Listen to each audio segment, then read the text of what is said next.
Ayan mga kababayan, at dito na naman tayo muli sa may Loton area sa Esplanade mga bayan na ginagawa ng ating pamalaan sa ngayon.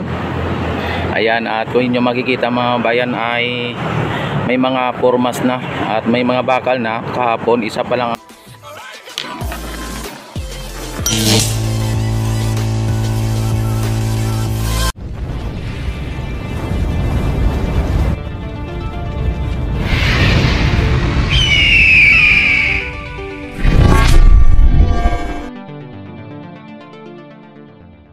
ang nalagyan ng bakal at wala pang formas. At yung ano mga kabayan, yung kahapon ay hanggang gitna pa lang ang nalagyan ng steel beam. Ngayon mga kabayan hanggang dulo na. Ayan, hanggang dulo na mga kabayan, at kung inyo nakikita ay naisagad na doon papunta sa may pinaka parang tulay na yan, no. Ayan. At ngayon mga bayan ay maglalatag na sila ng steel deck mga bayan.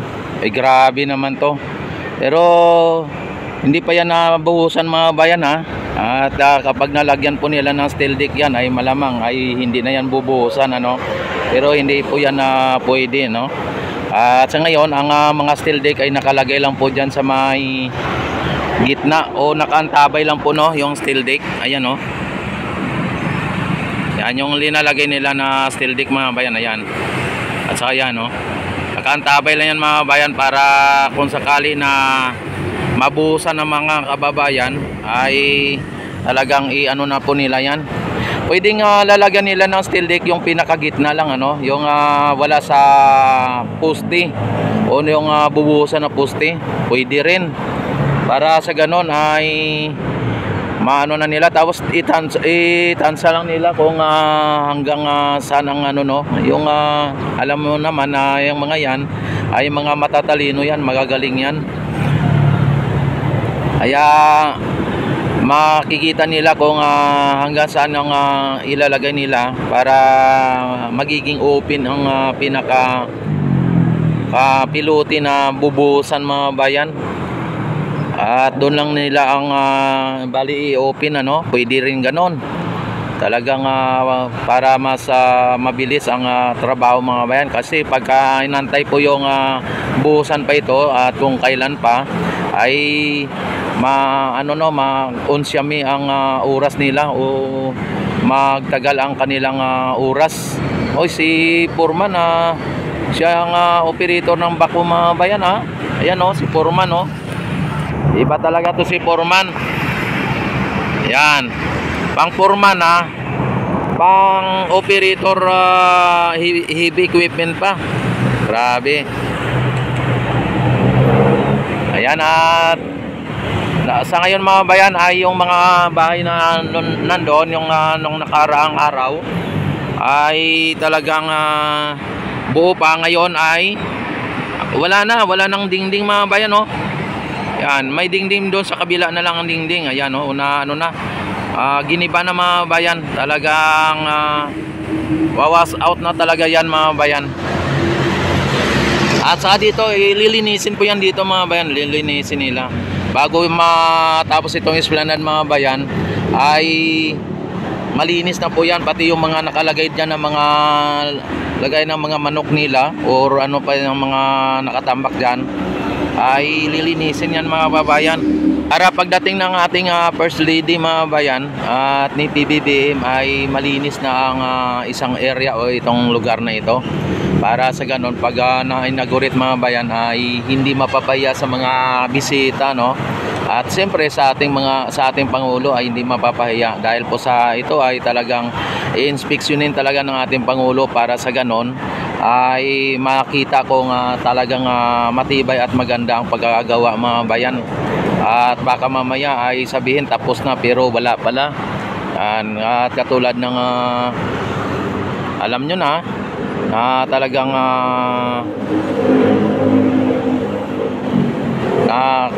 nire-report na tapos na pero wala pang naumpisahan. Yan mga bayan, may pulis doon, no. Yan, oh, ayan, ako hindi natin naabutan Yan, oh. Pumasok ng pulis mga bayan. May mga pulis dyan mga bayan eh. Noon doon sa may ano, may mga pulis dyan na pumunta dyan. Doon pa lang sa may MacArthur Monument mga kabayan, may 5 pulis doon kanina na nandun. Daanan ko, tapos sinasabihan yung mga ano doon, yung mga tao doon, kumbaga yung mga residente doon ay talagang sinasabihan na talagang pinoporsige na sila mga bayan na tanggalin na o aalis na sa lugar nito o ililikas na nila ang lugar para sa ganun ay talagang magiging clear ang lugar nito at wala nang squatter at maibsan na mga kababayan. Siguro mga 3% pag natanggal itong mga informal settler dito mga bayan, mga 3% ang mabawas po sa na ano no, mabawas na nagtatapon ng basura sa Ilog Pasig mga bayan, mga 3% na pagka natanggal po itong mga informal settler dito. Yan, isipin mo mga kababayan, 97 pa ang kailangan natin na tanggalin ang mga nagtatapon sa Ilog Pasig mga bayan. 97% pa, mga 3% pa lang ito kung sakali, no? Talaga baka mamaya hindi pa naabot ng 3%, baka mamaya mga 1% pa lang mga bayan. At ang laki-laki pa ng porsyento ang dapat natin tatanggalin sa tabing ilog ng Ilog Pasig mga bayan. Kaya tama lang po ang mga hakbangin ng ating Pangulo at ng ating pamalaan na talagang ito ay i-develop ang ating Ilog Pasig para sa ganon ay mapakinabangan po ng hindi lang ng ilang tao kundi ng kalahatan at magkaroon po ng mga tawag dito yung negosyante mga bayan, maliliit na negosyante na talagang siyang magsustain sa ekonomiya natin at talagang siyang magbibigay talaga ng trabaho sa ating mga kababayan, ang mga maliliit na mga negosyante katulad ng mga negosyante na nandito sa Esplanade mga bayan. Lalo na pagka ito ay na-extend na hanggang Laguna de Bay, lalo mga bayan, libo-libong mga empleyado ang magkakaroon ng trabaho o libo-libong mga trabahante mga bayan o empleyado. Yan ang magkakaroon, no? Talagang ito po ay nagbibigay po ng more job mga bayan. Ito pa lang ang project na ito. Lalo na mga bayan, pagka mas maraming mga project na matatapos, talagang hindi po ghost kundi talagang project talaga, walang ghost ano. At ito mga bayan sa kabila, pag naumpisa na rin yung sa kabila na lalagyan ng Esplanade mga bayan, ay isang katutak na mga negosyante rin ang dito magsusulputan mga bayan. Grabe dito sa Esplanade pa lang mga babayan, libo-libo ng mga negosyante ang dadagsa kung sakali matapos itong lalo na pagka nagkaroon ng Esplanade sa kabila o kabilaan na yung Esplanade mga bayan, ay talaga sabihin natin mga bayan ay talagang libo-libong mga empleyado ang magkakaroon ng trabaho mga bayan.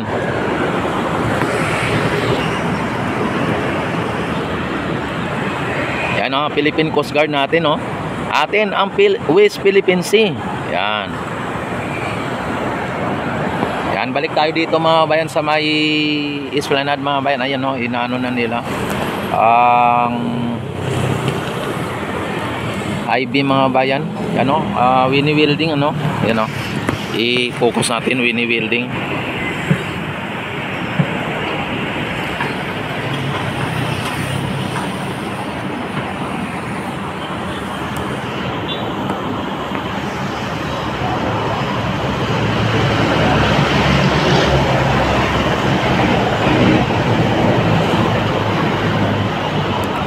Magalaw lang mga bayan, saglit lang ha.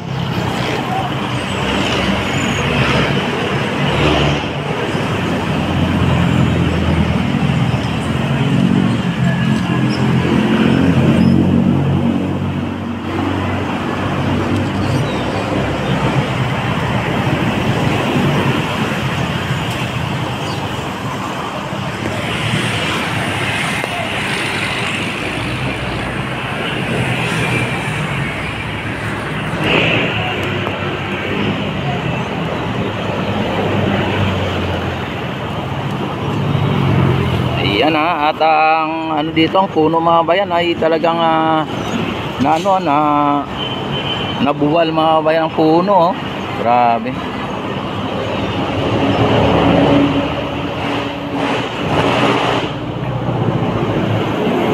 Dito ay maglalagay pa sila dito ng ano mga bayan, oh, ng mga yung tali. Kumbaga tinatalian pa nila. Isa-isa talaga mga bayan, linalagyan nila ng tali isa-isa. Para sa ganun ay matibay talaga. Ano, may mga tali isa-isa mga bayan, tinatalian nila ng isa-isa.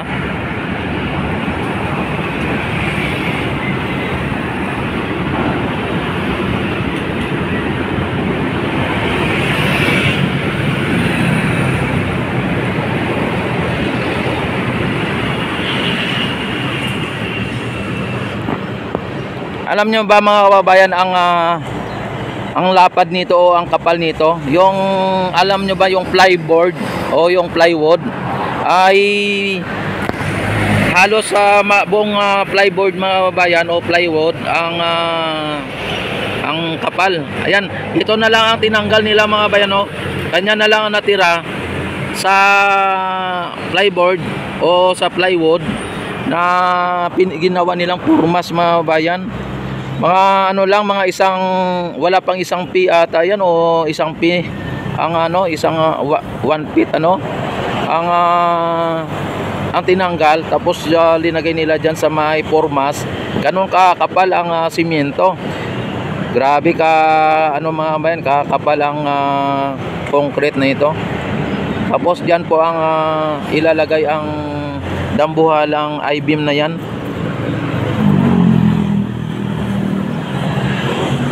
O di ba? Napaka kapal niyan, napakatibay. Tapos paglagay ng I-beam niyan mga kababayan, ay lagyan pa nila ng katulad nito, I-beam din na ganito. Tapos lagyan pa nila ng steel deck, tapos buhusan nila para concrete din siya mga kababayan. Hindi lang basta-basta na ano lang siya na baka lang ilalagay, kundi may concrete din, katulad doon sa may Jones Bridge, sa ilalim ng Jones Bridge ay nakakongkreto din o nakabuhos din mga bayan. Kaya abangan lang po ninyo kung ano po ang magiging outcome nito, yung tulay dito sa ilalim ng tulay. Ito lang ang tulay na mayroong tulay sa ilalim, no? Yan ang sinasabi na tulay sa ilalim ng tulay. Grabe mga bayan, at ito ay napakagandang project po ng ating Pangulo. Ang diferensya ng mga bayan o ang pinag-iisipan po ng ating mga architect engineer mga bayan, kasi sa banda dito sa may Malacanang ay hindi pwede na mayroong esplanade doon. Dahil po iniiwas po yung ating Malacanang dahil po sa seguridad po ng ating Pangulo. Siyempre baka mga kunwari lang yung mga iba na mamasyal, yun pala ang punteriya pala ay yung Malacanang mga bayan, kaya hindi pwede po yun. Kaya lahat nandoon ay talagang ililihis ang esplanade mga bayan sa malapit sa Malacanang, at malamang ay liliko yan sa mga kalsada o sa mga dito sa may looban tapos saka ibabalik doon sa may Ilog Pasig after ng Malacanang. Kaya ang tabayanan lang po ninyo ang mga susunod na mga hakbang at gawain o gagawin ng ating mga dito ng ating gobyerno o ng ating mga engineer dito at mga architect, o ano po ang mga plano diyan. At sa ngayon hindi pa po natin masabi, pero pagkatapos nila mga bayan dito sa may Arroceros, at pagka nakarating na po sila sa may Ayala Bridge, ay ang gagawin po ng ating mga ay babalik po sila dito sa may Intramuros, at sa kabila na naman sila. Ang gagawin nila yung phase 2 na naman dito sa kabila na to, yung side na yan. Diyan na naman sila mag-focus o maggagawa ng esplanade pagka natapos na po itong phase 1 mga bayan. Kaya ang tabayanan lang po ninyo, talagang makita po ninyo na napakaganda po ng ating Ilog Pasig sa darating na mga araw o na mga darating pang mga taon sa mga hinaharap po natin na mga bayan at pakinabangan po yan ng ating mga anak o mga kapu-apuhan ano. At sakali kaya itong proyekto po ng ating ipili sa mga bayan, ipaalala ko lang sa inyo at lagi kong binabanggit na itong proyekto nito ay hindi po yan hindi po yan ay Duterte ano. Yan po ay ito po ay proyekto ng ating pamahalaan sa kasalukuyan. At ang dito po ay si First Lady Lisa Marcos mga bayan. Siyempre, under po siya ng ating Pangulo at yan po ito po ang kanyang project ng ating First Lady. Kaya mabuti pa po yung ating First Lady ay may mga project no. Talagang may mga siya mga bayan, may mga ginagawa. Yan. Hindi lang itong Esplanade mga bayan ang proyekto o project ng ating First Lady mga bayan, marami. At hindi ko lang ilathala o na ibabalita sa inyo, pero marami pong mga proyekto ang ating First Lady, hindi lang po ang Esplanade. Kaya subaybayan lang po ninyo ang mga progreso dito ng ating Ilog Pasig Esplanade. Talagang nito mga bayan, bago mag 2028 sana ay maabot na ng Laguna DB ang ating Esplanade mga bayan. 3 years na lang ay 2028 na. At malamang mga bayan at ako ay talagang sinisigurado ko na kapag limbawa for example lang ay iba po ang magiging pangulo sa sunod na 2028 election na example at hindi kalyado ng PBBM, malamang mga bayan ay itigil itong mga proyekto nito.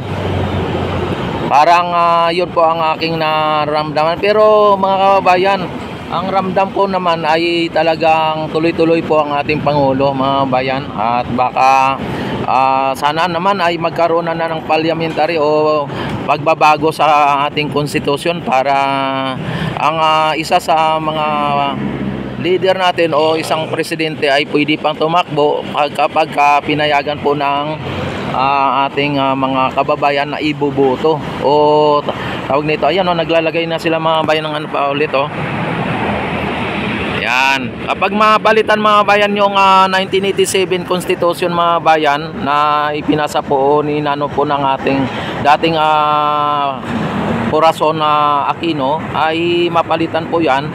Pagkaroon na po ng opportunity ang ating mga leader o ating halimbawa yung presidente, magkakaroon na po siya ng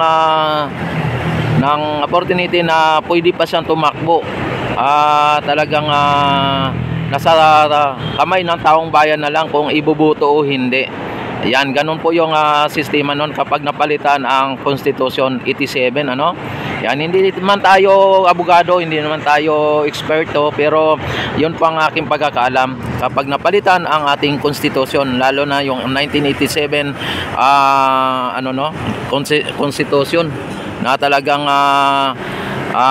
binibigyan ng bisa na ang isang pangulo ay hanggang 6 na taon lang. Pero pagka na amindahan po yan ay ma-extend po, pwedeng ma-extend, pwedeng hindi, yan.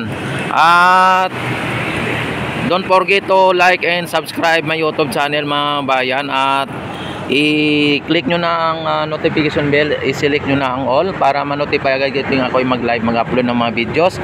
At lagi ko kayong i-update dito mga bayan, araw-araw ay i-update ko kayo dito para makita po ninyo kung ano po ang mga nangyayari at progreso ng ating Ilog Pasig Esplanade na proyekto po ng ating Pangulo. Ayan, at ng ating FLISA. Yan, at yan ang mga bayan, maraming salamat. God bless po sa inyong lahat. At mabuhay po ang Pilipino sa mga sulok ng mundo. Isigaw sa buong mundo na ikaw ay Pilipino. Yan, taas isigaw sa buong mundo na ikaw ay Filipino na may no. Ayan. Kapag may alam ay may no. At kapag may no ay may power. Ayan. Kapag may power ay may kuryente, siyempre. Ayan. Yan na. Maraming salamat and God bless po sa inyong lahat. Mabuhay po ang bagong Pilipinas. Mabuhay po tayong lahat hanggang gusto natin. Yan. Yan. Maraming salamat. God bless po sa inyong lahat.